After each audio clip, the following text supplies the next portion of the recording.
To the race-baiting leftists of America. As soon as you heard about the mass shooting in Colorado, you rushed to social media to stir up racial strife, just like you always do. You went out of the way to turn back the clock and paint our world in black and white, just like you always do. But the minute the shooter didn't fit your narrative, you chose to shut your eyes to the ugly truth, just like you always do. Black and white is a thing of the past, and it's time to see the world in color. And since you refuse to see those colors as they are, I'm going to walk you through each and every one.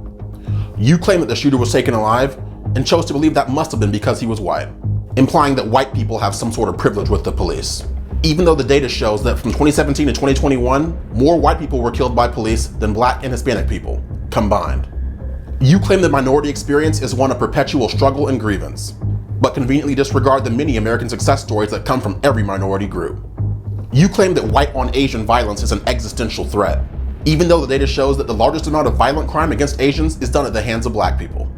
You claim that America is the most racist, irredeemable place on the face of the earth, and then with a straight face, demand that undocumented foreigners come into this country that you clearly despise with every fiber of your being.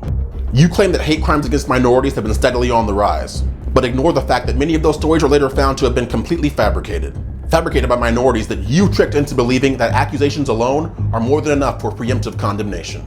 You claim that silence is violence and egged on BLM supporters who trapped white people inside of a store in Rochester, New York, but are still dead silent about the 2 black teens who lit a white man on fire and let him burn to death in that very same city. You rush to make excuses for minorities at every turn, and lecture us constantly about not treating a certain racial group with unilateral contempt because of the bad actions of a few. But then in that same breath, turn around and vilify all white people for everything under the sun. You say that Black lives matter, but are silent when they're snuffed out in our inner cities or in their mother's wombs at a disproportional rate. You say that Hispanic lives matter, but are silent when they're packed into immigrant detention facilities now that you think that you've won power.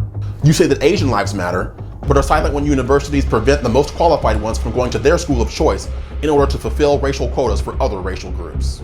But you never say white lives matter, even though every person killed in the Boulder, Colorado shootings was white.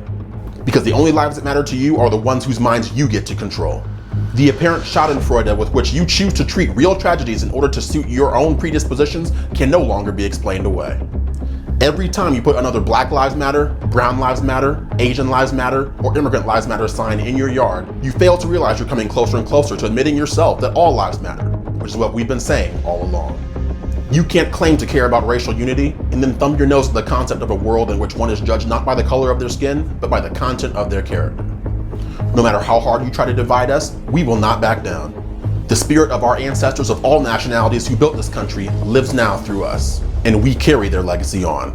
Because they dreamed of a world where one day we could all come together and weave our colors into a tapestry of excellence.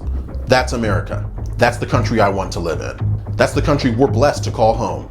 But as you keep trying to set it on fire from within, just know that we won't turn and run. We will dig in our heels, hold our ground, and stamp out every ember you spark. While you kneel, we choose to stand. While you choose division, we choose indivisibility, with liberty and justice for all. America isn't black and white. America is in color. And the only colors that matter are red, white, and blue. I'm Damani Felder, and that was absolutely nothing but common sense.